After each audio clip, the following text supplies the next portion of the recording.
Moon night season 1 episode 1। Moon Knight Marvel comic का एक बहुत खतरनाक और सनकी कैरेक्टर है और इसको अपनी सारी super power Egyptian moon god Khonsu से मिली होती है। एपिसोड की शुरुआत होती है आर्थर हैरो नाम के आदमी से, जो किसी तरीके के इजिप्शियन रिलीजन कल्ट का लीडर होता है। अब हम आर्थर हैरो को देखते हैं जो बड़ी सफाई से एक कपड़े को बिछाकर उसके बिल्कुल सेंटर के अंदर एक ग्लास को रखता है, पानी को भरता है और पानी को पीने के बाद उस गिलास को उसी कपड़े से ढककर उस कांच के गिलास को तोड़ देता है और फिर इस टूटे हुए कांच को अपनी दोनों चप्पलों के अंदर रखकर उन्हीं चप्पल्स को पहनकर आगे बढ़ने लग जाता है। अब इसके बाद मून नाइट का इंट्रो आता है। इंट्रो खत्म होता है और हम स्टीवन को देखते हैं। वो नींद से जगता है और अपने पैरों में बंधी बेड़ियों को खोलकर अपने बिस्तर से उतरता है। और जब वो अपने बिस्तर से उतरता है तो हम देखते हैं कि उसके बिस्तर के चारों ओर रेत या फिर नमक बिछा हुआ है। अब इसके बाद स्टीवन अपने डोर पे लगी हुई टेप को हटाता है और फिर अपनी मछलियों को खाना खिलाते हुए अपनी मॉम से बात करने लगता है। यहाँ पर मैं आपको बता दूं कि पैरों में बेड़ियां बांधकर सोना, बिस्तर के चारों तरफ नमक या फिर रेत बिछाना और डोर पर टेप लगाना, ये सब स्टीवन इसलिए करता था ताकि उसके सोने के बाद उसकी कोई और पर्सनैलिटी उसकी बॉडी पर काबू करके घर से बाहर निकलकर कुछ ऊट पटांग न कर दे। अब इसके बाद हम देखते हैं कि स्टीवन अपने मॉम से बात करते हुए अपने ऑफिस पहुंच जाता है। स्टीवन एक म्यूजियम के अंदर डोना नाम की एक औरत के अंडर काम करता है और स्टीवन का काम होता है कमर्शियल प्रोडक्ट्स को सेल करना, जैसे कि म्यूजियम के ओल्ड सामानों से रिलेट करती हुई कैंडीज बेचना या फिर बुक्स या फिर कुछ टॉयज बेचना। अब इसके बाद हम देखते हैं कि एक तरफ तो स्टीवन की बॉस डोना उसको लेकर हमेशा रूड रहती है क्योंकि स्टीवन का काम पर ध्यान नहीं होता। वहीं दूसरी तरफ हम देखते हैं कि स्टीवन के साथ ही म्यूजियम के अंदर काम करने वाली एक लड़की डिलेन उसको याद दिलाती है कि आज उनकी डेट है तो वो शाम को टाइम पर नॉनवेज खाने के लिए पहुंच जाए। अब यहाँ पर डोना डिलेन की बात सुनकर हैरान रह जाती है क्योंकि स्टीवन प्रॉपर वीगन था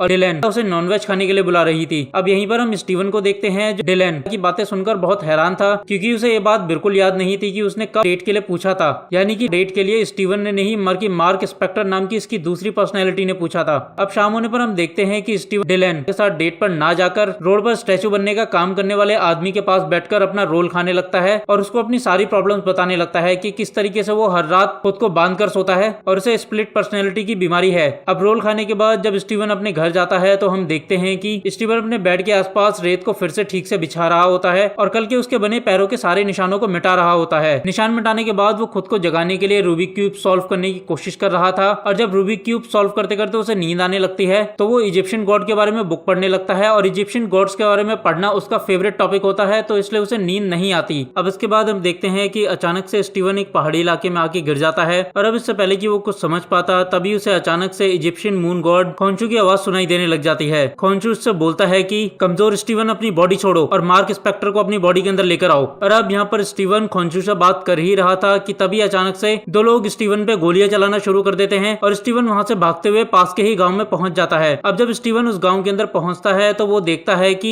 वहां पर आर्थर आया हुआ है और सब लोग एक भगवान की तरह आर्थर को सम्मान दे रहे हैं और आर्थर भी सब लोगों के सामने पाप पुण्य और सही गलत की बातें कर रहा होता है। अब इसके बाद हम देखते हैं कि स्टीवन भीड़ में खड़ा होकर आर्थर को देख रहा था और तभी आर्थर के पास एक लड़का आता है जो उससे बोलता है कि प्लीज अपने तराजू से मुझे तोलिए और बताइए कि मेरी आत्मा कैसी है, शुद्ध है या अशुद्ध। आर्थर उस लड़के की बातें सुनकर उसके हाथ में छड़ी थमाता है और फिर इसके बाद आर्थर की छड़ी पेंडुलम की तरह इधर उधर घूमने लगती है और साथ ही आर्थर के हाथ पे बना हुआ तराजू का टैटू भी उस आदमी के पाप और पुण्यों का हिसाब किताब करते हुए इधर उधर झूलने लगता है और अब तराजू का टैटू एकदम बैलेंस में आ जाता है। आर्थर तराजू को बैलेंस में देखकर उस लड़के से बोलता है कि तुम्हारी आत्मा एकदम शुद्ध है। अब उस लड़के के बाद एक औरत आर्थर के पास आती है और वो भी अपने पाप और पुण्यों का हिसाब किताब जानने के लिए उसके हाथ में अपना हाथ दे देती है। और अब जब आर्थर उस औरत का पाप और पुण्य का हिसाब किताब देखता है तो यहाँ पता चलता है कि उस औरत का पाप करने वाला तराजू ज्यादा भारी है। और अब जैसे ही आर्थर को ये बात पता चलती है कि उस औरत का पाप करने वाला तराजू ज्यादा भारी है, वैसे ही आर्थर उस औरत के अंदर की आत्मा को खींच लेता है और उस औरत को दंड देने के तौर पर मार देता है। अब इसके बाद हम देखते हैं कि जो दो लोग स्टीवन पर गोलियां चला रहे थे वो आर्थर के पास आकर उसे बताते हैं कि स्टीवन उनसे बचकर भाग गया है और वो इसी गांव के अंदर आया है। और अब हमें यहाँ पर पता चलता है कि जो दो लोग स्टीव पर गोली चला रहे थे वो आर्थर के ही लोग थे। अब जैसे ही आर्थर को पता चलता है कि जिस आदमी ने उसके दो आदमियों को मारा है वो भागकर इसी गांव के अंदर उसके फॉलोअर्स के बीच छुप गया है, तो वैसे ही वो इजिप्शियन लैंग्वेज के अंदर कोई मंत्र या फिर कोई लाइन बोलता है जिसके बाद सब लोग जमीन पर बैठ जाते हैं। मगर क्योंकि स्टीवन को उस लाइन का मतलब नहीं पता था तो वो खड़ा रहता है और अब इसी के साथ आर्थर स्टीवन को पकड़ लेता है। आर्थर स्टीवन को पकड़ने के बाद उससे बोलता है कि मैं तुम्हें जाने दूंगा मगर तुम्हारे पास जो स्क्रैब है मुझे वो चाहिए। और अब स्टीवन अपनी पॉकेट से स्क्रैबर को निकालकर जैसे ही आर्थर को देने लगता है वैसे ही खोंचू उसे बोलता है कि ये स्क्रैबर उसे मत दो, लेकिन स्टीवन वहां से अपनी जान बचाकर सही सलामत जाने के लिए खोंचू की बात न मानकर आर्थर को स्क्रैबर देने लगता है। और अब जैसे ही आर्थर स्टीवन के हाथ से स्क्रैबर को उठाने जाता है वैसे ही स्टीवन का हाथ अपने आप बंद हो जाता है और फिर स्टीवन के पैर अपने आप चलने लगते हैं और अब उसके पैर आर्थर से उसे दूर ले जाने की कोशिश करने लगते हैं। मगर जैसे ही आर्थर को स्टीवन वहाँ से भागता हुआ दिखाई देता है। वैसे ही वो अपने लोगों से कहकर स्टीवन को पकड़वा लेता है और अब आर्थर के लोग स्टीवन को पकड़कर उसके हाथ से जैसे ही स्क्रैबर छीनने की कोशिश करते हैं, वैसे ही अचानक से एक ग्लिच सा आने लग जाता है और फिर दूसरे ही पल हम देखते हैं कि स्टीवन का हाथ खून से सना हुआ है और वो स्क्रैबर भी ओपन हो चुका है और शायद स्टीवन की दूसरी पर्सनैलिटी मार्क स्पेक्टर ने आर्थर के कई सारे फॉलोअर्स को जान से मार दिया है, क्योंकि जैसे ही स्टीव को ग्लिच के बाद फिर से होश आता है तो वो अपने आसपास कई सारी लाशें देखता है और अब इतनी सारी लाशों को अपने हाथ को खून में सना हुआ देख आर्थर के लोगों से बचते हुए इधर उधर भागने लगता है। और अब जब स्टीव को आर्थर के फॉलोअर्स से बचने का कोई तरीका नजर नहीं आ रहा था तो वो वहां से एक आइसक्रीम ट्रक को चुराकर भाग जाता है। अब इसके बाद हम देखते हैं कि स्टीवन अपनी जान बचाने के लिए ट्रक को पहाड़ी वाली रोड पर जितनी तेज हो सके उतनी तेज चला रहा था और साथ ही बड़बड़ाते हुए बोल रहा था कि मेरे पास तो लाइसेंस नहीं है, कुछ नहीं हुआ, ये सपना है। और अब जब स्टीवन बड़बड़ा रहा था तभी उसके ट्रक के पीछे आर्थर की गैंग लग जाती है और अब स्टीवन के ट्रक के सामने एक और ट्रक आ जाता है जिस वजह से उसकी स्पीड स्लो हो जाती है और अब स्टीवन की स्पीड स्लो होते ही आर्थर का एक आदमी स्टीवन के ट्रक में गन लेके चढ़ जाता है और अब ट्रक में चढ़ने के बाद वो आदमी जैसे ही स्टीव को मारने लगता है वैसे ही फिर से स्टीव की पर्सनैलिटी बदलते हुए ग्लिच आने लगता है और अब जब स्टीव वापस से अपनी पर्सनैलिटी में आता है तो वो देखता है कि आर्थर का वो आदमी जो उसे मारने आया था वो अब मर चुका है और स्टीवन के हाथ में गन है और अब स्टीवन गन को देखकर डरते हुए गन को छोड़ देता है और अब स्टीवन के गन नीचे फेंकते ही खोंचू स्टीवन की दूसरी पर्सनैलिटी मार्क स्पेक्टर को धमकाते हुए बोलता है कि मार्क कुछ करो,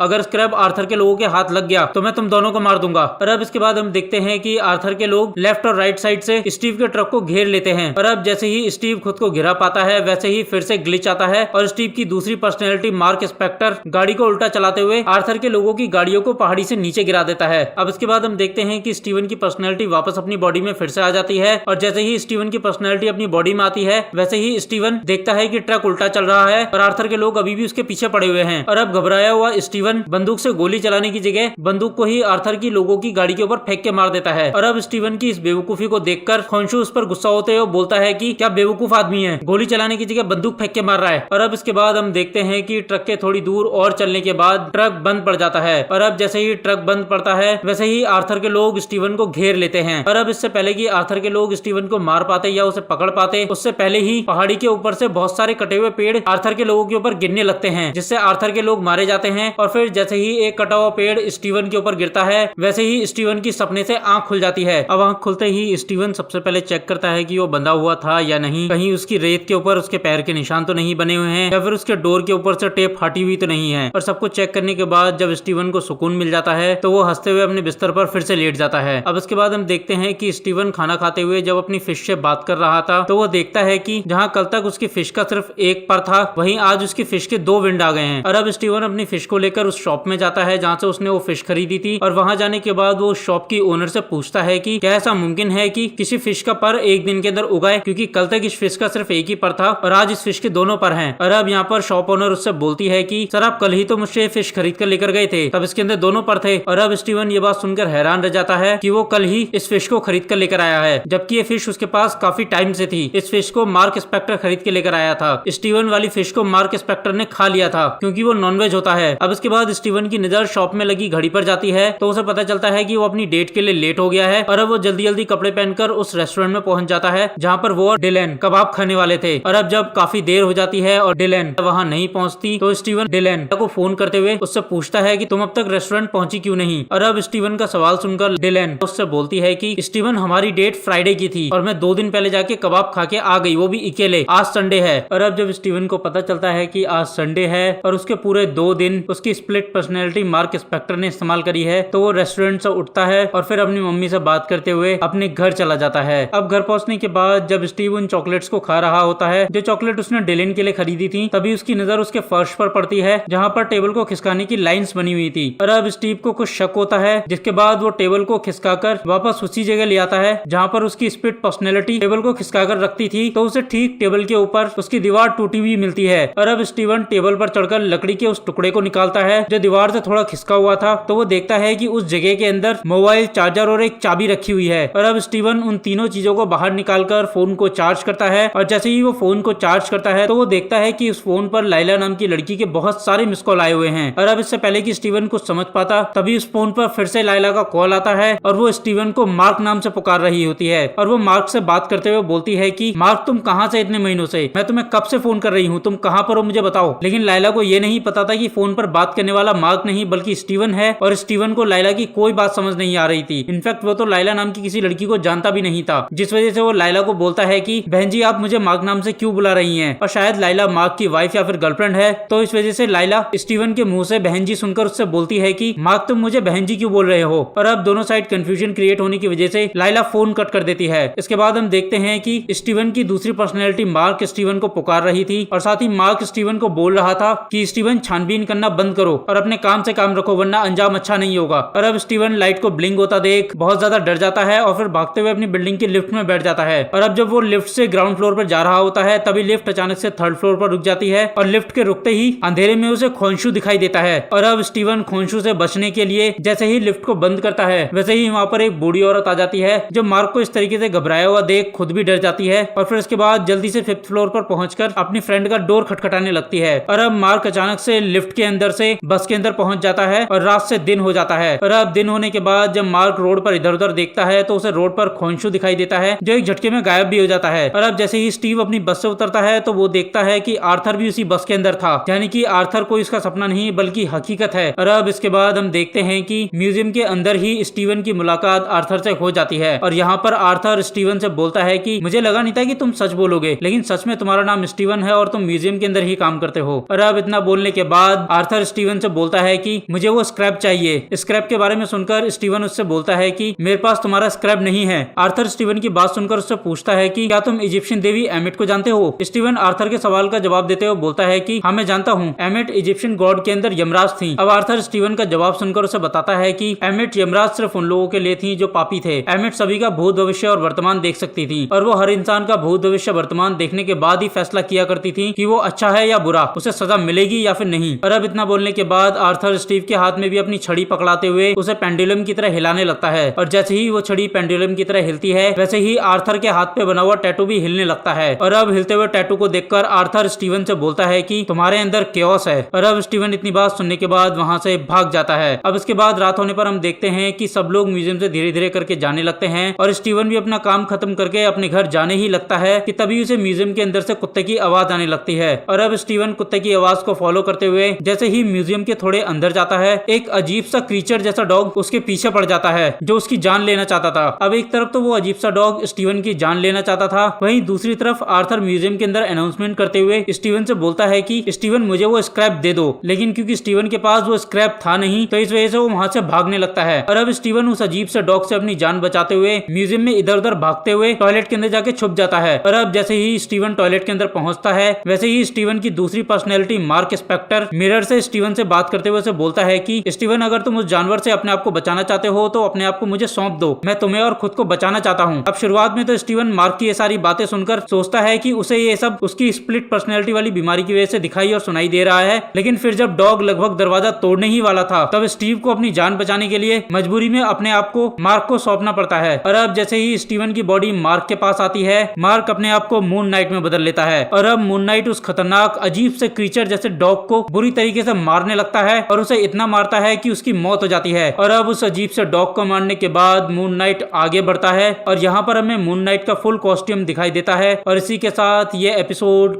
खत्म हो जाता है। Moon night season 1 episode 2 episode शुरू होता है और हम देखते हैं कि स्टीवन एक झटके से नींद से उठता है, और नींद से जगते ही घबराते हुए अपने बेड से उतरकर आगे की तरफ दौड़ने लगता है। लेकिन क्योंकि वो अपने पैर को बांधकर सोता था तो इसलिए वो भाग नहीं पाता और जमीन पर गिर जाता है। इसके बाद स्टीवन मिरर के अंदर देखता है और मार्क स्पेक्टर से बात करने की कोशिश करता है, लेकिन मार्क स्पेक्टर उससे बात करने के लिए नहीं आता। और फिर इसके बाद स्टीवन अपने ऑफिस यानी कि म्यूजियम पहुंच जाता है। जब स्टीवन म्यूजियम पहुंचता है तो वो देखता है कि म्यूजियम का सिक्योरिटी गार्ड एक एरिया को सील कर रहा है। अब यहाँ पर यह सिक्योरिटी गार्ड स्टीवन को बताता है कि कल रात म्यूजियम के टॉयलेट में तोड़फोड़ हुई है, और मुझे लग रहा है कि यहाँ पर कुछ और भी हुआ है जो म्यूजियम वाले बता नहीं रहे हैं। अब स्टीवन गार्ड की बात सुनकर उसे बोलता है कि क्या मैं कल रात की सीसीटीवी फुटेजेस को देख सकता हूँ। अब क्योंकि सिक्योरिटी गार्ड स्टीवन का कलीग था और सम काइंड ऑफ दोस्त था, तो इसलिए वो उसे अपने साथ सीसीटीवी रूम में ले जाता है, और वहाँ पर वो कल रात की सीसीटीवी फुटेजेस स्टीवन को दिखाने लगता है। अब स्टीवन इन सीसीटीवी फुटेजेस के अंदर देखता है कि जहाँ कल रात पहले उसके पीछे एक कुत्ता पड़ा हुआ था, वही सीसीटीवी फुटेज के अंदर वो अकेला ही इधर उधर भागे जा रहा था और सीसीटीवी के अंदर किसी भी तरीके का कोई डॉग नहीं दिखाई दे रहा था। और अब यहाँ पर स्टीवन समझ जाता है कि यहाँ पर कुछ तो गड़बड़ है जो नॉर्मल सीसीटीवी कैमरे के अंदर कैद नहीं होगी। अब क्योंकि सीसीटीवी कैमरे के अंदर स्टीवन अकेले ही भागे जा रहा था और इधर उधर तोड़फोड़ मचाए जा रहा था, तो इस वजह से म्यूजियम का हेड स्टीवन को जॉब से निकालते हुए उसे एक डॉक्टर का कार्ड पकड़ाता है और बोलता है कि अपना इलाज कराओ और इस डॉक्टर से जाके मिलो। अब इसके बाद हम देखते हैं कि अपनी जॉब जाने के बाद स्टीवन फिर से उसी आदमी के पास जाकर अपना दुखड़ा रोने लगता है जो आदमी सड़क पर गोल्डन पेंट करके स्टैचू बनने का काम करता था। अब यहीं पर स्टीवन इस आदमी से बात करते हुए इससे पूछता है कि क्या मुझे इन सब की छानबीन करनी चाहिए, और क्योंकि वो आदमी एक स्टैचू बना हुआ था तो इसलिए वो कोई जवाब नहीं देता, जिस वजह से स्टीवन खुद को ही जवाब देते हुए बोलता है कि शायद मुझे इन सब के बारे में छानबीन करनी चाहिए। और फिर इसके बाद स्टीवन छानबीन करने के लिए निकल जाता है। अब स्टीवन को मार्क स्पेक्टर की मिली चीजों में से जो चाबी मिली थी उसके अंदर एक कंपनी का छल्ला लगा हुआ था, और अब स्टीवन इसी छल्ले के जरिए एक कंपनी को ढूंढ लेता है जो लोगों के लॉकर संभालती थी। कंपनी के मिलते ही स्टीवन उस कंपनी के अंदर जाता है और वहां पर काम कर रहे आदमी से बोलता है कि मुझे मेरा लॉकर चेक करना है। और क्योंकि इस कंपनी के अंदर काम करने वाला ये रिसेप्शनिस्ट लोगों के चेहरे नहीं भूलता था, तो इसलिए उसे मार्क स्पेक्टर का चेहरा याद होता है, जिस वजह से वो कंफ्यूज स्टीवन को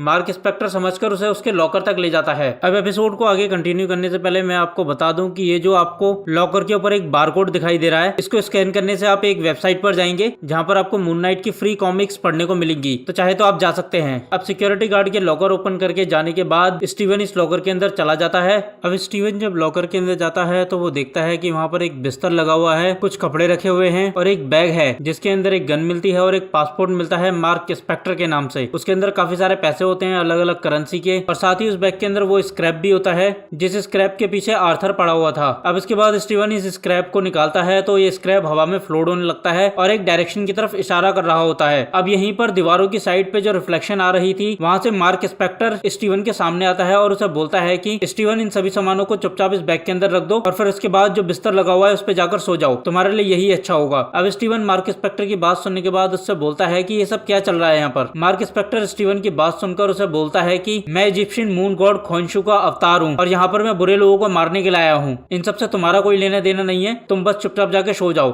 जिस दिन मेरा काम खत्म हो जाएगा उस दिन मैं तुम्हें छोड़ दूंगा, आजाद कर दूंगा। लेकिन स्टीवन बहुत ज्यादा डरा हुआ था जैसे कि वो हमेशा ही रहता है। अब स्टीवन इस बैग के अंदर रखे सारे सामान को इकट्ठा करके इस सामान को पुलिस को देकर अपने आप को पुलिस के हवाले करने के लिए लॉकर से बाहर निकल जाता है। स्टीवन खुद को पुलिस के हवाले इसलिए कर रहा था ताकि मार्क किसी और की जान ना ले सके। अब जब स्टीवन लॉकर की फैसिलिटी से बाहर निकल रहा होता है तभी लाइट्स ब्लिंक होने लग जाती हैं, और अब लाइट्स के ब्लिंक होने के बाद यहाँ पर स्टीवन को खोंशू दिखाई देता है जो उससे बोलता है कि सामान को वापस लॉकर में रख दो। लेकिन स्टीवन खोंशू की बात नहीं सुनता और किसी तरीके से लॉकर की फैसिलिटी से बाहर निकल जाता है। और अब जब स्टीवन लॉकर वाली बिल्डिंग से डरते हुए बाहर निकलता है तो वो फिसलकर जमीन पर गिर जाता है, और जैसे ही वो रोड पर गिरता है वैसे ही हमें एक लड़की दिखाई देती है जो स्टीवन को मार्क नाम से बुलाती है। और यहाँ पर हमें पता चलता है कि यही है लाइला जो मार्क स्पेक्टर की वाइफ होती है, और क्योंकि मार्क स्पेक्टर लगातार सीक्रेट मिशंस पे जाता रहता है इस वजह से इन दोनों की मैरिड लाइफ कुछ खास चल नहीं रही और अब इन दोनों के बीच डिवोर्स भी होने वाला है। अब यहाँ पर स्टीवन भी लाइला को पहचान लेता है। अब फ्लैट में आने के बाद लाइला और स्टीवन आपस में बात कर रहे होते हैं, और यहाँ पर लाइला स्टीवन को डिवोर्स पेपर्स देकर बोलती है कि तुम ही चाहते थे ना कि मैं तुम्हें छोड़ दूं, तो डिवोर्स पेपर पर साइन कर दो। और इन डिवोर्स पेपर्स को देखकर निहायत ही शुद्ध सिंगल स्टीवन लाइला से बोलता है कि मैं तुम्हें डिवोर्स नहीं दूंगा किसी भी हाल में। और अब डिवोर्स न देने की बात बोलने के बाद स्टीवन लाइला को लॉकर के अंदर से मिले हुए बैग के बारे में बताता है। लाइला स्टीवन की बात सुनने के बाद बैग के अंदर हाथ डाल के देखती है कि क्या सामान रखा हुआ है, तो उसे बैग के अंदर से स्क्रैप मिलता है। और अब स्क्रैप को देखकर लाइला भड़कते हुए स्टीव से बोलती है कि मार्क इस स्क्रैप के लिए हम दोनों ने मेहनत करी थी और तुम इस स्क्रैप को अकेले ही हड़पना चाहते हो। और अब स्टीवन लाइला की ये बात सुनकर उसे बोलता है कि मैं मार्क नहीं हूँ, मैं स्टीवन हूँ, मेरी बात का यकीन करो। और अब जब इस बीच ये दोनों आपस में बात कर रहे होते हैं तब इस बीच मिरर से मार्क बार बार स्टीवन से बोल रहा था कि लाइला को स्क्रैप देखने मत दो, क्योंकि अगर इसने ये स्क्रैप देख लिया तो जो लोग हमारी जान के पीछे पड़े हैं वो लाइला की जान के पीछे ही पड़ जाएंगे। और अब लाइला के स्क्रैप देखने के बाद जब ये दोनों आपस में बात करने की कोशिश कर रहे थे तभी स्टीवन के डोर पर पुलिस आ जाती है जो उससे म्यूजियम के अंदर की गई तोड़फोड़ के बारे में पूछताछ करने लगती है। अब यहीं पर पुलिस वालों को मार्क स्पेक्टर का पासपोर्ट भी मिल जाता है, और फिर इसके बाद म्यूजियम के अंदर तोड़फोड़ और नकली पासपोर्ट बनाने के इल्जाम में पुलिस स्टीवन को अरेस्ट करके अपने साथ ले जाती है। अब जब पुलिस स्टीवन के घर पर उससे पूछताछ कर रही थी तब हम देखते हैं कि लाइला पुलिस के रूम में घुसने से पहले ही बिल्डिंग से बाहर छत पर छुप जाती है। और अब हम देखते हैं कि ये दोनों पुलिस वाले स्टीवन को एक अजीब से फैक्ट्री एरिया में ले आते हैं, और जब ये पुलिस वाले स्टीवन को इस फैक्ट्री एरिया में लेकर आ रहे थे तभी यहाँ पर इन पुलिस वालों को पता चलता है कि मार्क एक इंटरनेशनल क्रिमिनल है जिसको कई देशों की पुलिस ढूंढ रही है, और ये पहले किसी आतंकी संगठन के साथ भी जुड़ा हुआ था जिसने इजिप्ट के अंदर खोज कर रहे कुछ वैज्ञानिकों को भी मार दिया था। अब इस फैक्ट्री जैसे एरिया के अंदर पहुंचने के बाद हम देखते हैं कि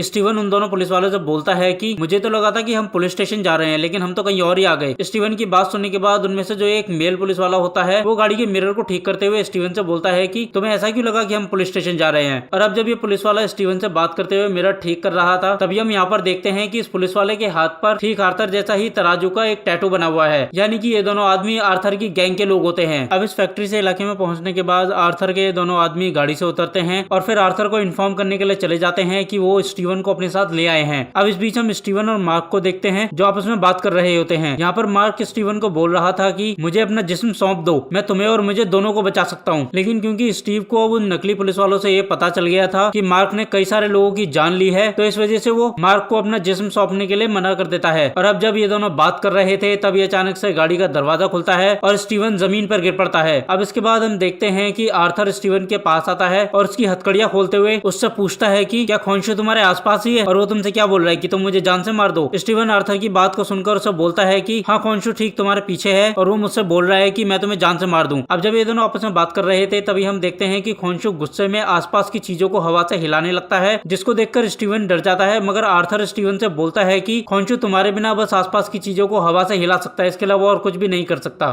तो डरने की जरूरत नहीं है। अब इसके बाद आर्थर स्टीवन से बात करते हुए उसे अपनी एक बिल्डिंग के अंदर ले जाता है और ये वही बिल्डिंग थी जिसको हमें एपिसोड 1 के फर्स्ट क्लिप में दिखाया गया था। अब यहाँ पर हम देखते हैं कि आर्थर के बहुत सारे फॉलोवर शांति से उसके लिए काम करते हुए अपनी जिंदगी को काट रहे थे। अब इसके बाद आर्थर स्टीवन को दाल खाने के लिए बोलता है और जब ये दोनों दाल खा रहे थे तभी आर्थर स्टीवन को बताता है कि तुम्हारे अंदर जो इंसान है मार्क स्पेक्टर, वो इस समय खोंशू का अवतार है, लेकिन उससे पहले खोंशू का अवतार मैं था। वो मुझे लोगों को मारने के लिए बोलता था और वो तुम्हें यानी कि मार्क स्पेक्टर को भी ये सब करने के लिए बोल रहा है, लेकिन तुम्हें उसकी बात सुनने की जरूरत नहीं है, क्योंकि खोंशू की असलियत यही है कि पहले वो आपको अपना अवतार बनाएगा और फिर उसके बाद आपसे बोलेगा कि आपको एक आखिरी मिशन करना है और ये आखिरी मिशन आपका कभी खत्म नहीं होता, क्योंकि जैसे ही आप उस मिशन को खत्म कर दोगे आपको वो एक और नया मिशन पकड़ा देगा और फिर उसके बाद एक और फिर एक और फिर एक और इसी तरीके से सिलसिला चलता रहेगा और आप लोगों को मारते रहोगे। लेकिन खोंशू की कमी ये है कि वो लोगों के गुनाह करने के बाद उन्हें सजा देता है, मगर इजिप्ट की न्याय की देवी एमिट लोगों का भूत भविष्य वर्तमान देखकर ये पता लगा लेती है कि क्या ये इंसान क्राइम करेगा या नहीं, और अगर उस इंसान ने अभी तक कोई क्राइम नहीं भी करा है लेकिन वो फ्यूचर में करने वाला है तो उसे उस क्राइम को करने से रोकने के लिए एमिट उसको सजा दे देती है। इससे होता यह है कि सोसाइटी में क्राइम फैलने से पहले ही खत्म हो जाता है। अब स्टीवन आर्थर की इस तरीके की सोच को सुनकर हैरान रह जाता है, क्योंकि पहली बात तो स्टीवन ऐसा इंसान नहीं था कि वो लोगों की जान ले, और अगर किसी ने क्राइम करा भी है तो भी उस केस में किसी की जान लेना स्टीवन की नजर में गलत है। और ऊपर से स्टीवन की नजर में ये चीज और ज्यादा गलत तब हो जाती है जब उस इंसान ने क्राइम करा ही ना हो और उसके फ्यूचर के क्राइम करने को लेकर आप उसे प्रेजेंट में ही सजा दे दो, जिस बात को स्टीवन आर्थर से बोलता भी है। और साथ ही स्टीवन उसके आसपास खड़े आर्थर के भक्तों को भी ये बात बोलता है कि आप ऐसे कैसे लोगों की जान ले सकते हो, ये तो गलत बात है, आपको सोचना चाहिए। और जब स्टीवन वहां खड़े सभी लोगों को ये सब बोल रहा था तभी आर्थर स्टीवन से बोलता है कि स्टीवन मुझे वो स्क्रैप दे दो। अब क्योंकि स्क्रैप स्टीवन के पास ना होकर लाइला के पास था तो इस वजह से मार्क स्टीवन को बोलता है कि कुछ भी हो जाए तुम लाइला के बारे में इसको नहीं बताओगे, क्योंकि अगर तुमने लाइला के बारे में इसे बता दिया तो लाइला की जान खतरे में पड़ जाएगी। और अब स्टीवन मार्क की ये बात सुनकर लाइला की जान बचाने के लिए आर्थर को वो स्क्रैप का पता बताने से मना कर देता है। स्टीवन के मना करने पर आर्थर एमिट की छड़ी उठाता है जो अब उसकी हो गई थी, और फिर उसके बाद वो स्टीवन को एमिट की उस छड़ी को दिखाते हुए बोलता है कि तुम्हें पता है इस छड़ी के अंदर बहुत शक्तियां हैं और मैं नहीं चाहता कि मैं इन शक्तियों को तुम पर इस्तेमाल करूं, तो मुझे बता दो कि वो स्क्रैप कहां पर है। और अब इससे पहले कि मामला बिगड़ता उससे पहले ही लाइला वहां पर पहुंच जाती है, जो आर्थर को वो स्क्रैप दिखाते हुए बोलती है कि स्क्रैप मेरे पास है। और फिर इसके बाद लाइला स्क्रैप को स्टीवन के हाथ में देते हुए उससे बोलती है कि तुम जल्दी से अपना रूप बदल के अपने सूट को पहन लो, लेकिन क्योंकि बॉडी अभी स्टीवन के कंट्रोल में थी तो इसलिए वो मून नाइट का सूट नहीं पहन पाता। और अब लाइला के काफी बोलने के बाद भी जब स्टीवन सूट नहीं पहनता और वहां पर मामला बिगड़ने लगता है तो लाइला स्टीवन को आर्थर के भक्तों से बचाते हुए वहां से भागने लगती है। और अब जब लाइला स्टीवन को लेके वहां से भाग रही होती है तभी आर्थर अपनी छड़ी को जमीन में घुसा देता है और फिर उसके बाद आसपास की जमीन पर्पल कलर की हो जाती है। जमीन के पर्पल कलर के होते ही जमीन मेल्ट होने लगती है और फिर उसके बाद वहां एक पोर्टल खुल जाता है, जिसके बाद उस पोर्टल के अंदर से वैसा ही एक अजीब सा कुत्ता बाहर निकलता है, जैसा कुत्ता फर्स्ट एपिसोड के अंदर स्टीवन को मारने के लिए उसके पीछे दौड़ रहा था। और अब आर्थर के इस कुत्ते से अपनी जान बचाने के लिए लाइला और स्टीवन आर्थर के रूम में छुपकर डोर को लॉक कर लेते हैं। और अब दरवाजे के लॉक होने के बाद वो कुत्ता बाहर से दरवाजे को तोड़ने की कोशिश कर रहा होता है, और जिस बीच ये कुत्ता दरवाजा तोड़ने की कोशिश कर रहा होता है उस बीच मार्क स्टीवन को बोल रहा था कि मुझे अपनी बॉडी सौंप दो, मैं तुम दोनों की जान बचा सकता हूँ। लेकिन क्योंकि स्टीवन ने उन नकली पुलिस वालों से मार्क के खूनी खेल के बारे में जान लिया था तो इसलिए वो मार्क को उसकी बॉडी सौंपने से मना कर देता है। और अब काफी देर तक दरवाजे पे सर मारने के बाद वो कुत्ता दरवाजा तोड़ देता है, और जैसे ही वो कुत्ता दरवाजा तोड़ता है है वैसे ही वो कुत्ता स्टीवन को धक्का मारते हुए उसे बिल्डिंग से बाहर गिरा देता है। और जब स्टीवन बिल्डिंग से नीचे गिर रहा होता है तभी खोंशू स्टीवन से बोलता है कि अपने सूट को पहनो। स्टीवन खोंशू की बात सुनकर अपने सूट को पहनने की कोशिश करता है और फिर थोड़ी कोशिश के बाद मिस्टर नाइट का सूट स्टीवन के ऊपर आ जाता है। अब यहाँ पर मैं आपको बता दूं कि मिस्टर नाइट स्टीवन या फिर मार्क स्पेक्टर की एक और पर्सनैलिटी होती है जो बहुत ज्यादा रिच होता है, लेकिन इस सीरीज के अंदर मिस्टर नाइट की एक अलग पर्सनैलिटी नहीं दिखाई गई बल्कि स्टीवन को ही मिस्टर नाइट के तौर पे दिखाया गया है। क्योंकि जब मिस्टर नाइट का सूट स्टीवन के ऊपर आता है तो स्टीवन अपनी ओरिजिनल पर्सनैलिटी के अंदर ही रहता है। अब हम देखते हैं कि स्टीवन के पास मिस्टर नाइट के सूट के साथ साथ 2 डंडे भी आ जाते हैं, ठीक डेयरडेविल जैसे, जिनसे वो लड़ सके। अब इसके बाद हम देखते हैं कि वो अजीब सा कुत्ता लाइला और मिस्टर नाइट दोनों को ही बुरी तरीके से मार रहा होता है। और वो कुत्ता मिस्टर नाइट को तो इतनी बुरी तरीके से मारता है कि कभी इधर पटक रहा था कभी उधर पटक रहा था। और अब काफी देर तक इधर उधर गिरने पड़ने के बाद फाइनली स्टीवन को अपनी ओरिजिनल ताकत का एहसास होता है, जिसके बाद वो एक पंच में ही उस डॉग को दूर गिरा देता है। लेकिन फिर वो डॉग जो कि इनविजिबल होता है वो सड़क पर खड़े लोगों को मारने लगता है। और अब क्योंकि लोग मर रहे थे इस वजह से स्टीवन मजबूरन मार्क को अपनी बॉडी दे देता है। और फिर इसके बाद मार्क स्टीवन की बॉडी पे कब्जा कर लेता है। और फिर इसके बाद मून नाइट उस कुत्ते को बहुत बुरी तरीके से मारता है जो इनविजिबल होता है। मून नाइट उस कुत्ते को मारते हुए रुक जाता है और फिर रोड से दूर भागने लगता है। अब मून नाइट को वहां से भागता देख वो अजीब सा जानवर भी मून नाइट के पीछे पीछे दौड़ने लगता है। और अब काफी दूर तक दौड़ने भागने के बाद कई बिल्डिंगों को कूदने के बाद फाइनली मून नाइट उस कुत्ते को जान से मार देता है।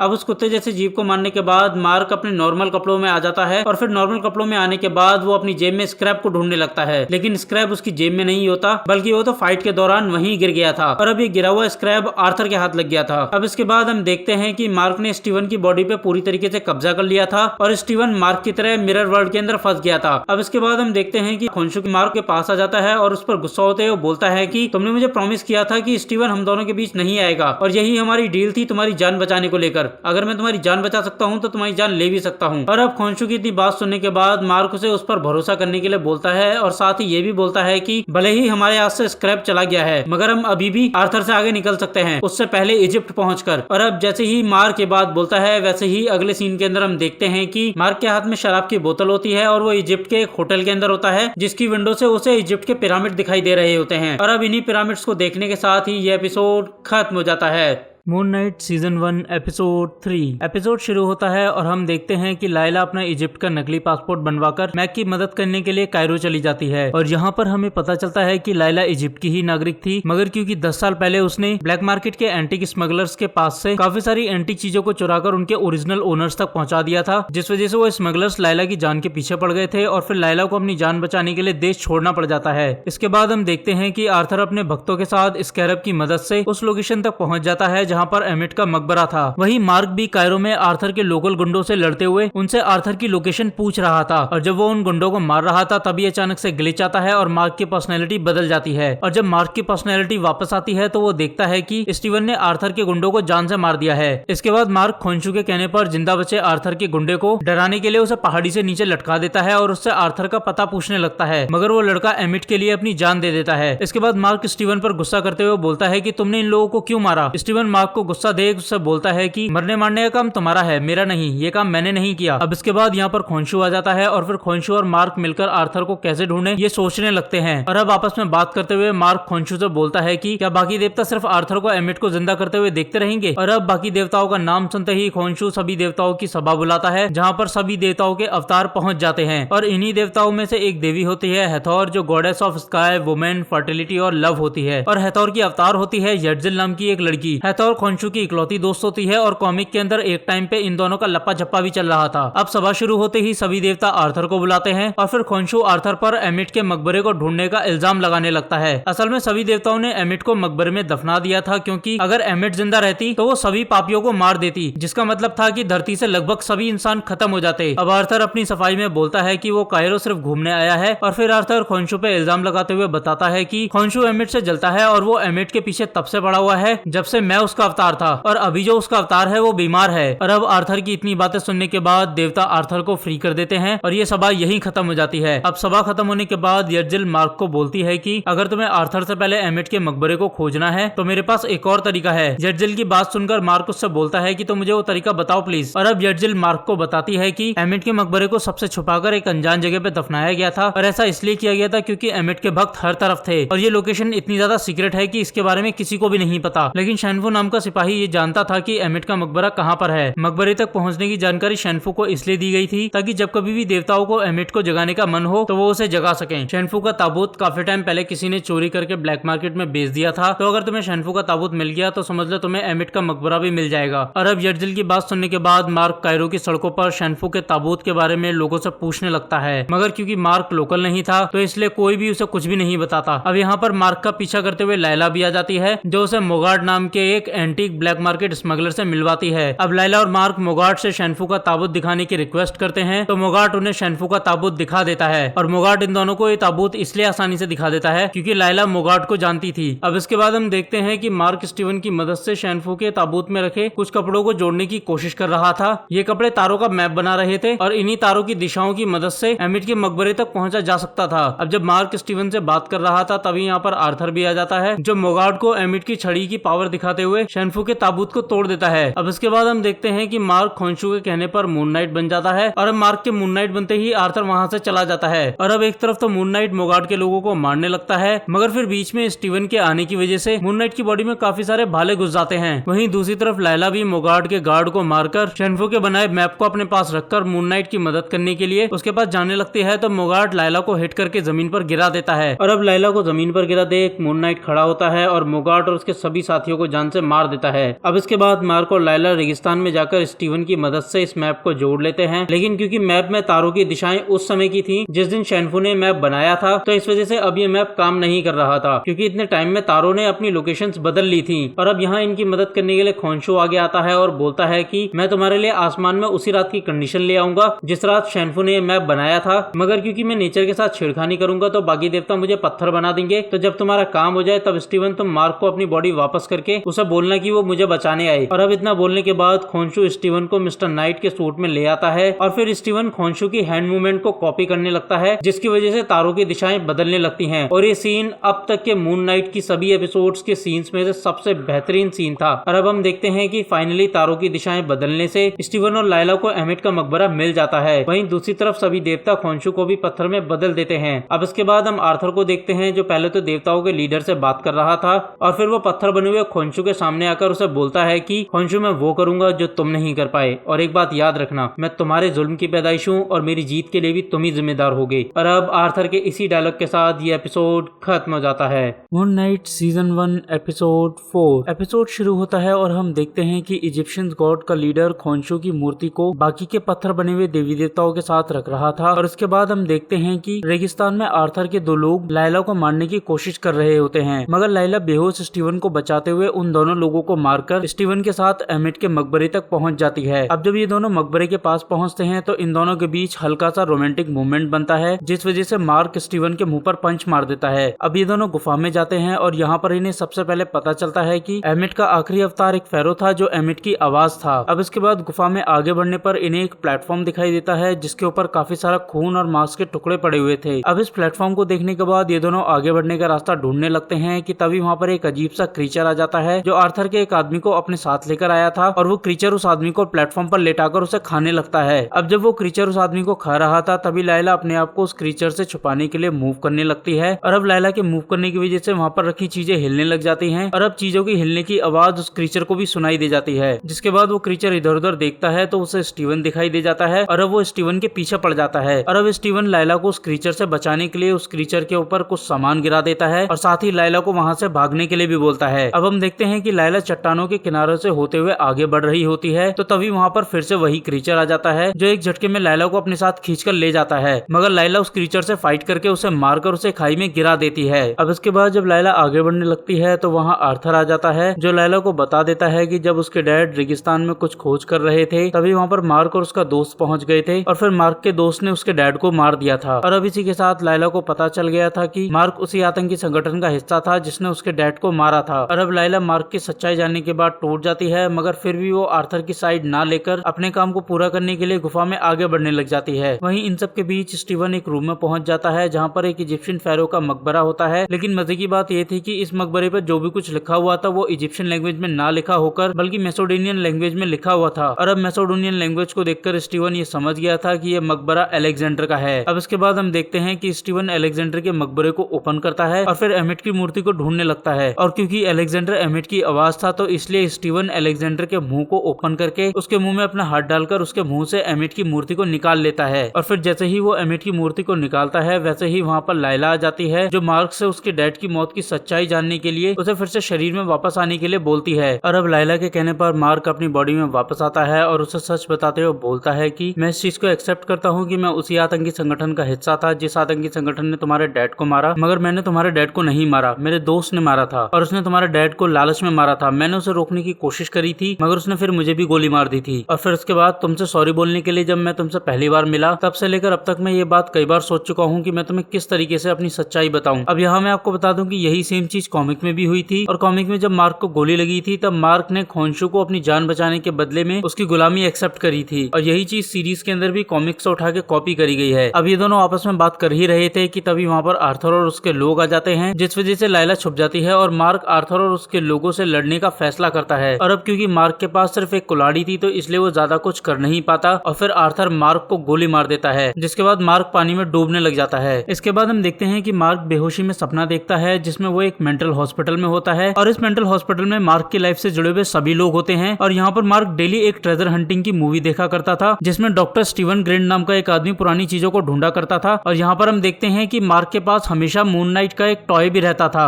अब इसके बाद हम देखते हैं कि इस मेंटल हॉस्पिटल का डॉक्टर आर्थर होता है जो मार्क का इलाज करने की कोशिश कर रहा था, मगर मार्क समझ जाता है कि यहाँ पर कुछ तो गड़बड़ है, क्योंकि आर्थर के रूम में रिफ्लेक्शन में आर्थर के रेगुलर जूते दिखाई दे जाते हैं और उस रूम में काफी सारे इजिप्शियन लोगों की मूर्तियां भी रखी हुई थी। और अब मार्क वापस अपनी रियलिटी में जाने के लिए वहां से भागने लगता है, तो उसे रास्ते में एक ताबूत मिलता है जिसके अंदर से स्टीवन निकलता है जिसके पास अपनी खुद की बॉडी थी। अब स्टीवन के ताबूत से बाहर आने के बाद मार्क पहले तो उससे गले लगता है और फिर उससे कंफर्म करता है कि क्या तुम्हें भी आखिरी बात यही याद है कि हमें आर्थर ने गोली मारी थी। स्टीवन मार्क की बात सुनकर उसे जवाब देते हुए बोलता है कि हाँ, मुझे भी आखिरी बात यही याद है। और अब इसी के साथ इन्हें ये कंफर्म हो जाता है कि ये दोनों सपने में हैं और इनके आसपास का कुछ भी सच नहीं है। अब यहीं पर एक ताबूत में से कोई बाहर आने की कोशिश कर रहा था स्टीवन की तरह ही, लेकिन स्टीवन और मार्क उसे बाहर नहीं निकालते और वहां से भाग जाते हैं। और फिर इसके बाद जब ये दोनों भागते भागते एक डोर को ओपन करते हैं तो इनके सामने एक हिप्पो की शक्ल की देवी होती है, और इस देवी का नाम तोवरेंट है जो गॉडेस ऑफ प्रेगनेंसी और मदरहुड होती है, जो लोगों को उनके सपनों में जाकर उन्हें बचाती भी थी। और अब ये देवी इन्हें बड़े प्यार से देखते हुए हेलो बोलती है, मगर ये दोनों हिप्पो को देखकर बहुत ज्यादा डर जाते हैं और चिल्लाने लगते हैं, और यहीं ये एपिसोड खत्म हो जाता है। मून नाइट सीजन 1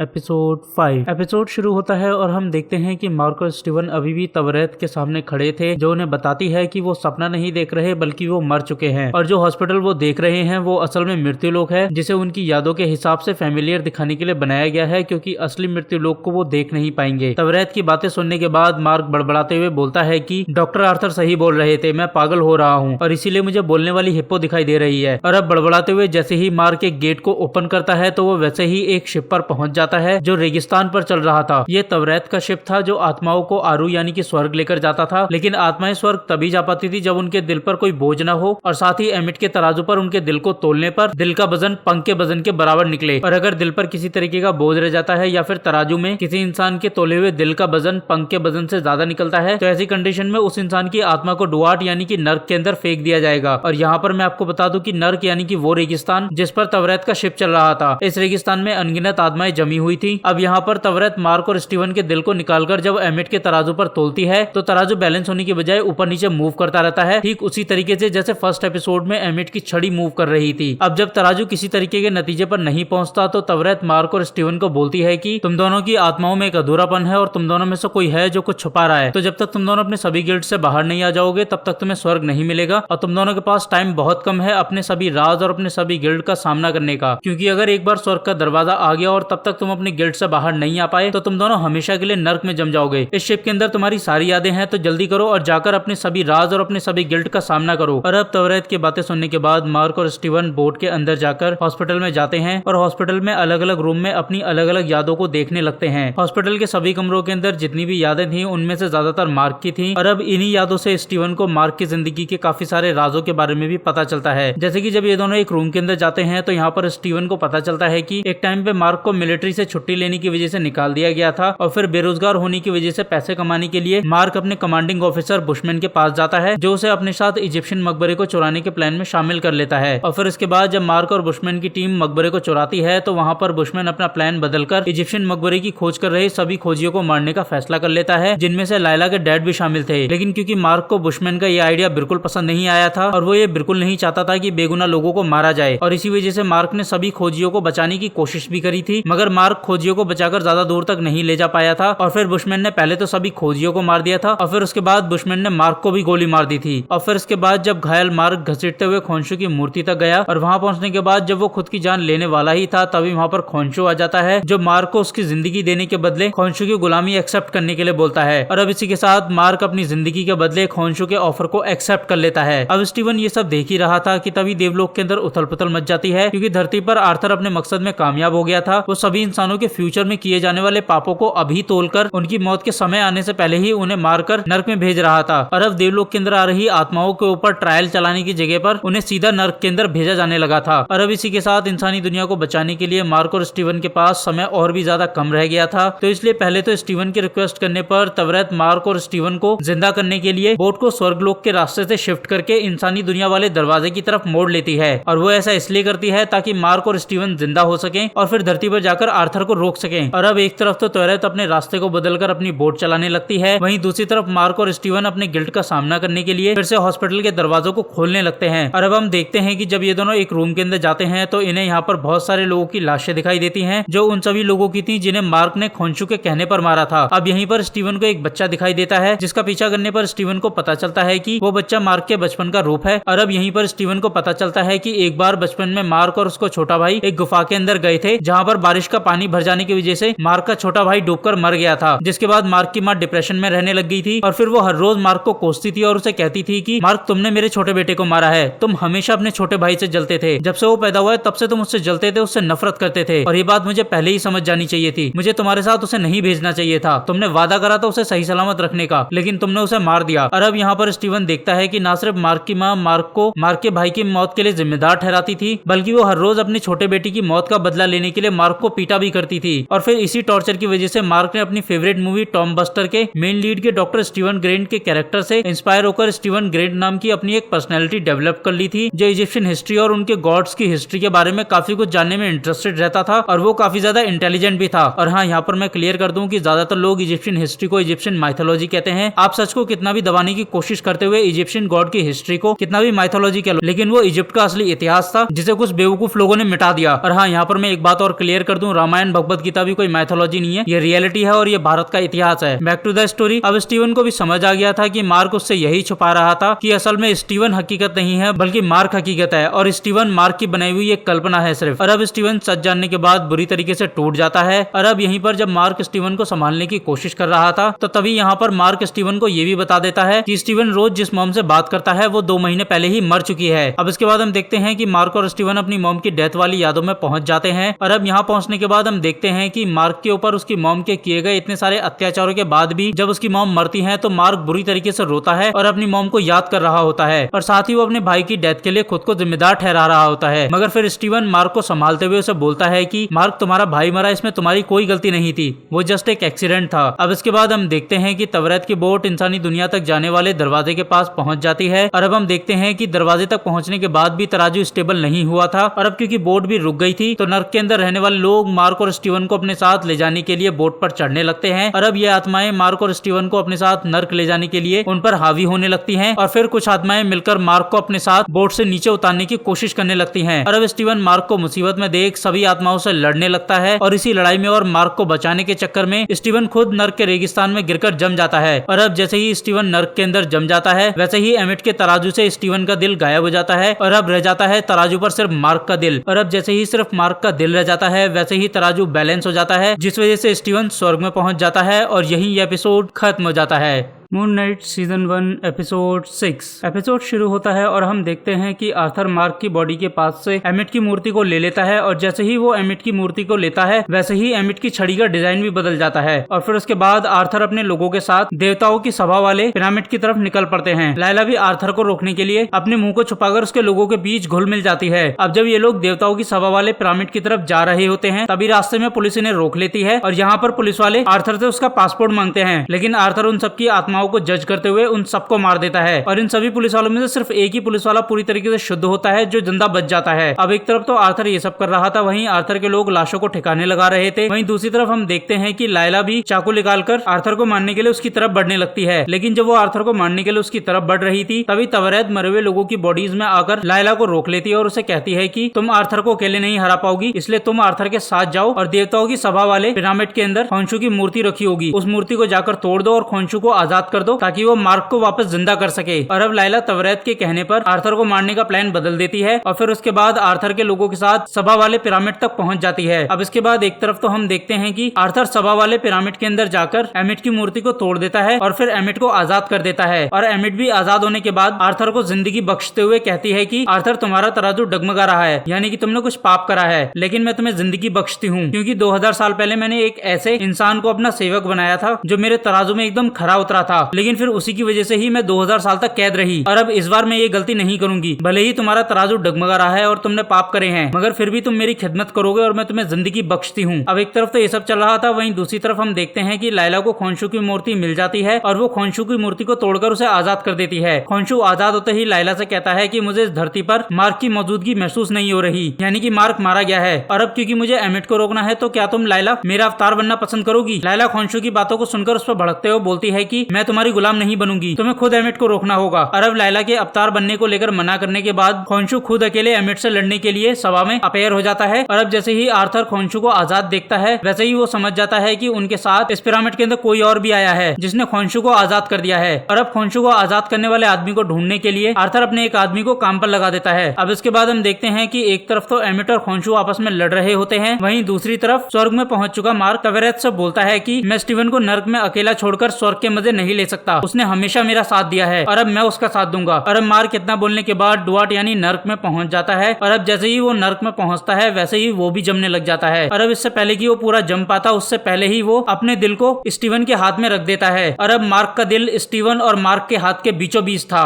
और इसी के साथ अब ये दोनों पूरी तरीके से जम गए थे। लेकिन फिर अचानक से इंसानी दुनिया का गेट खुल जाता है और फिर जैसे ही उस गेट के पार से आ रही रोशनी मार्क और स्टीवन पे पड़ती है वैसे ही वो वापस से ठीक होने लग जाते हैं और अब ठीक होने के बाद वो इंसानी दुनिया में वापस जाने के लिए इंसानी दुनिया के दरवाजे की तरफ दौड़ने लगते हैं। और अब जब वो इंसानी गेट की तरफ दौड़ रहे होते हैं तभी उनके पीछे से डुआर्ट का तूफान आ जाता है जो उन्हें अपनी चपेट में लेने की कोशिश कर रहा होता है, लेकिन इससे पहले कि वो तूफान उन्हें चपेट में ले पाता तभी वहाँ पर तवरैत आ जाती है अपने शिप के साथ और वो तूफान को शांत करते हुए स्टीवन और मार्क को बताती है कि देवताओं के लीडर मार्क और स्टीवन से बहुत ज्यादा खुश हुए हैं और इसी वजह से उन्होंने तुम्हें आजाद कर दिया है, तो धरती पर जाओ और पूरी दुनिया को बचाओ। और अब इसके बाद हम देखते हैं कि मार्क वापस से जिंदा हो जाता है और जैसे ही मार्क जिंदा होता है वैसे ही एमिट से फाइट कर रहे खोंशू को मार्क की मौजूदगी महसूस होने लगती है, जिसके बाद वो फाइट छोड़कर तुरंत मार्क के पास जाता है और अब मार्क के पास पहुंचने के बाद खोंशू उसे एमिट से लड़ने के लिए बोलता है। लेकिन अब क्योंकि स्टीवन और मार्क एक पार्टनर की तरह काम करने लगे थे और साथ ही उनकी अंडरस्टैंडिंग भी बहुत अच्छी हो गई थी, तो इस वजह से स्टीवन मार्क की बॉडी में आता है और फिर वो खोंशू से सौदा करते हुए बोलता है कि हम तुम्हारी एमिट से लड़ने में तभी मदद करेंगे जब तुम हमें वादा करो कि इस जंग के बाद तुम हम दोनों को आजाद कर दोगे। और अब क्योंकि खोंशू के पास कोई और ऑप्शन नहीं था तो इसलिए खोंशू वादा करता है कि एमिट को हराने के बाद वो मार्क और स्टीवन को आजाद कर देगा। अब एक तरफ तो ये सब चल रहा था, वहीं दूसरी तरफ हम देखते हैं कि लायला मरे हुए देवताओं के लीडर के अवतार को बचाकर एक कोने में ले आती है जहाँ पर वो अवतार लायला को बताता है कि एमिट को कोई देवता नहीं रोक सकता, एमिट को रोकने के लिए एक अवतार लगेगा और अवतार ही एमिट को कैद भी कर सकता था। और अब इतना बोलते ही देवताओं के लीडर का अवतार मर जाता है। अवतार के मरते ही तवरैत उसकी बॉडी में आती है और वो लायला को ऑफर करती है कि लायला क्या तुम मेरी अवतार बनना चाहोगी। अब पहले तो लायला तवरैत को मना कर देती है, लेकिन फिर लायला सिचुएशन को देखकर हाँ कर देती है और साथ ही वो तवरैत को बोलती है कि ठीक है मैं तुम्हारी अवतार बनूंगी, लेकिन मैं टेम्परेरी अवतार बनूंगी, एमिट को हराने के बाद तुम मुझसे बिल्कुल दूर हो जाओगी। और अब तवरैत लायला की कंडीशंस को सुनकर उसकी सारी कंडीशंस को एक्सेप्ट कर लेती है। अब इसके बाद हम देखते हैं कि एक तरफ तो मार्क और खोंशू सभा वाले पिरामिड की तरफ निकल पड़ते हैं, वहीं दूसरी तरफ आर्थर पिरामिड के ऊपर खड़ा होकर कायरो के लोगों की आत्माओं को जज कर रहा होता है। और अब साथ ही आर्थर के लोगों के पास भी लोगों को जज करके न्याय देने की शक्तियां आ गई थी, जिस वजह से आर्थर के लोग कायरो की सड़कों पर सभी लोगों के हाथ पकड़ पकड़ के उनके पापर पुण्यों का फैसला करते हुए लोगों को मार रहे थे। अब इसके बाद हम देखते हैं कि एक तरफ तो मार्क यानी कि मून नाइट आर्थर से फाइट करने लगता है, वहीं दूसरी तरफ खोंशू भी एमिट से लड़ने लगता है। और वहीं तीसरी तरफ हम पिरामिड के अंदर देखते हैं कि लायला भी तवरेत की अवतार बन चुकी है और अब उसके पास भी एक शानदार कॉस्ट्यूम आ गया है। और अब इसके बाद हम देखते हैं कि एक तरफ तो पिरामिड के पास खोंशू और एमिट लड़ रहे होते हैं, वहीं कायरो की सड़कों पर लड़ रहे मार्क की मदद करने के लिए लायला भी उसके पास पहुंच जाती है। और अब लायला, मून नाइट और मिस्टर नाइट ये तीनों मिलकर आर्थर के साथ फाइट करने लगते हैं। और अब काफी देर तक काफी शानदार और धमाकेदार फाइट होने के बाद जब लायला और मून नाइट आर्थर पे भारी पड़ने लगते हैं, तब आर्थर अपनी छड़ी की मदद से बेकसूर लोगों को मारने लगता है। और अब बेकसूर लोगों को मरता देख लायला बेकसूर लोगों को बचाने के लिए उनके पास पहुंच जाती है और उन बेकसूर लोगों को वहां से भगाने लगती है। अब इसी बीच हम एक लड़की को भी देखते हैं जो लायला को देखकर उससे पूछती है कि क्या तुम इजिप्शियन सुपर हीरो हो? और लायला इस लड़की की बात सुनकर उसे जवाब देती है कि हाँ, मैं इजिप्शियन सुपर हीरो हूँ। और अब हम यहाँ पर नोटिस कर पाते हैं कि ये लड़की लायला को देखकर बहुत ज्यादा इंस्पायर हुई है और वो भी कुछ ऐसा ही बनना चाहती है। टेक्निकली ये मार्वल वालों का एक ईस्टर एग है, क्योंकि लायला तो तवरेत की टेम्परेरी अवतार है और फ्यूचर में उन्हें तवरेत का अवतार जरूर चाहिए होगा, तो हो सकता है कि आगे चलकर यही लड़की तवरेत का अवतार बनेगी। अब इसके बाद हम देखते हैं कि आर्थर मून नाइट पर हावी होने लगता है, वहीं आर्थर के लोग लायला के ऊपर हावी होने लगते हैं। और अब जब ऐसा हो रहा होता है तभी अचानक से मार्क की पर्सनैलिटी में ग्लिच आता है और जैसे ही ये ग्लिच खत्म होता है तो हम देखते हैं कि मार्क ने आर्थर के सभी लोगों को जान से मार दिया है और साथ ही उसने आर्थर को भी बुरी तरीके से घायल कर दिया है। और अब मार्क ये सब देखने के बाद स्टीवन से पूछता है कि स्टीवन, ये तुमने करा था? स्टीवन मार्क के सवाल को सुनकर उसे जवाब देते हुए बोलता है कि नहीं यार, तुम्हें सच में लगता है कि मैं ये सब कर सकता हूँ? अब यहाँ पर मैं आपको बता दूं कि मार्क की एक और पर्सनैलिटी है जो शायद ये सारे काम कर रही है और ये पर्सनैलिटी शायद मून नाइट के सीजन 2 के अंदर अपेयर होगी। अब इसके बाद हम देखते हैं कि मार्क लायला के कहने पर आर्थर को कंधे पे टांग कर सभा वाले कमरे के अंदर पहुंच जाता है और फिर इसके बाद आर्थर को सभा वाले रूम के अंदर लेटाकर मार्क और लायला एक दूसरे का हाथ पकड़ते हैं और फिर उसके बाद मंत्र पढ़ते हुए एमिट को आर्थर की बॉडी के अंदर कैद करने लगते हैं। और अब हम यहाँ पर देखते हैं कि एमिट को कैद करने के लिए बाकी सारे देवता भी मार्क और लायला की मदद कर रहे होते हैं। और अब थोड़ी कोशिशों के बाद एमिट आर्थर की बॉडी के अंदर कैद हो जाती है और अब इसी के साथ मार्क, लायला और स्टीवन ये तीनों मिलकर इस पूरी दुनिया को एमिट के कहर से बचा लेते हैं। अब एमिट के आर्थर की बॉडी के अंदर कैद होने के बाद खोंशू वहां पर आता है और वो मार्क को ऑर्डर देते हुए बोलता है कि मार्क आर्थर को मार दो ताकि एमिट भी हमेशा के लिए मर जाए। और अब मार्क खोंशू के ऑर्डर्स को फॉलो करते हुए जैसे ही आर्थर को मारने के लिए जाता है वैसे ही लायला मार्क को रोकते हुए बोलती है कि मार्क, तुम्हारे पास इस समय ऑप्शन है, तुम चाहो तो खोंशू को मना कर सकते हो। और अब मार्क लायला की बातों को सुनकर खोंशू को बोलता है कि खोंशू, अगर तुम चाहते हो कि आर्थर मर जाए तो तुम आर्थर को खुद ही अपने हाथों से मार दो। और अब मैंने तुम्हारा काम पूरा कर दिया है और हमारी डील यहीं पर खत्म हुई और अब तुम मुझे यहीं पर आजाद कर दोगे। अब इसके बाद हम देखते हैं कि खोंशू मार्क की बातों को सुनकर उसे आजाद करने के लिए मान जाता है और फिर उसे अपनी गुलामी से आजाद करते हुए वहां से गायब हो जाता है। और इसी के साथ यही ये एपिसोड और ये सीजन खत्म हो जाता है। अगर आपको मेरी ये वीडियो पसंद आई हो तो मेरी वीडियो को लाइक कीजिए, बहुत सारे कमेंट कीजिए, ज्यादा से ज्यादा इसे शेयर कीजिए और ऐसी ही बेहतरीन वेब सीरीज के एक्सप्लेनेशन देखने के लिए मेरे चैनल को सब्सक्राइब करके बेल आइकन जरूर दबा लें और साथ ही चैनल पर विजिट करके और भी बहुत सारी बेहतरीन वेब सीरीज के एक्सप्लेनेशन को देखें। मैं मिलता हूँ आपको अगली वीडियो में, तब तक के लिए देखते रहिए we explanation movie in Hindi.